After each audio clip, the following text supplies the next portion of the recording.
ng bayan, maasahan anumang panahon.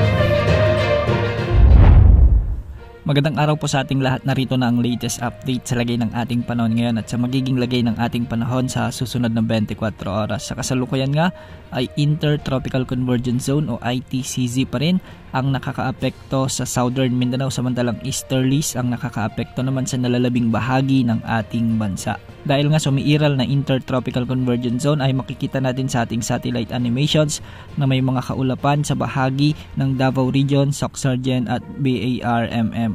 Ang mga lugar na ito ay makakaranas ng maulap na kalangitan na may mga kalat-kalat na pagulan at thunderstorms dulot nga ng umiiral na ITCZ, kaya posible ang banta ng mga biglang pagbaha o pagguho ng lupa, lalo na kung may mga katamtaman hanggang sa kung minsan ay malalakas na pag-ulan.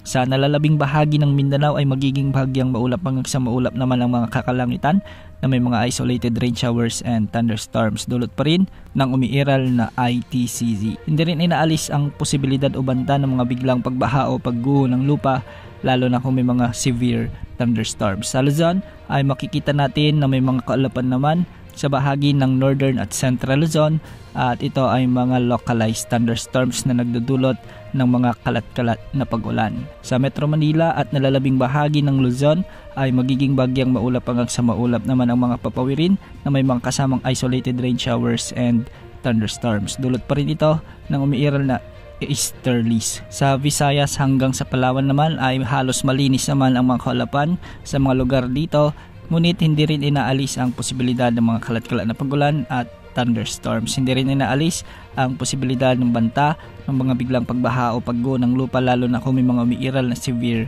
thunderstorms. Sa kasalukuyan ay wala namang nakataas na gale warning sa anumang bahagi ng ating baybayin, ngunit sa Visayas at Mindanao ay posibleng umabot ang mga pag-alon hanggang 1.8 meters. Sa silangang baybayin naman ng Luzon ay posible ang mga pag-alon hanggang 1.5 meters at sa nalalabing baybayin ng Luzon ay posible ang mga pag-alon hanggang 1 metro. Sa kasalukuyan ay wala pa rin tayong namomonitor na anumang sama ng panahon gaya ng LPA o potensyal na bagyo na posibleng pumasok sa ating bansa sa susunod na 3 araw.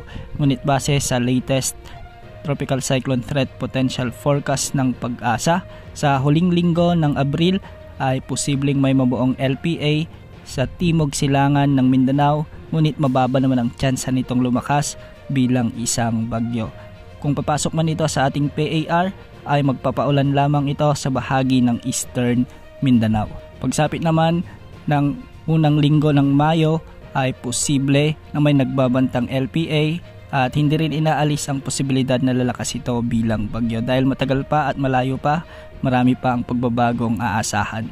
Base naman sa GFS model ay posibleng may mamuong bagyo at pumasok sa ating area of responsibility sa unang linggo ng Mayo ngayong taon. Kung sakaling mabuo nga ito at lumakas, ito yung magiging unang bagyo na papasok sa ating bansa. Marami pang pagbabagong magganap, kaya laging umantabay sa ating channel. Yan ang update sa lagay ng panahon. Ito pong weather update ng bayan, maasahan anumang panahon.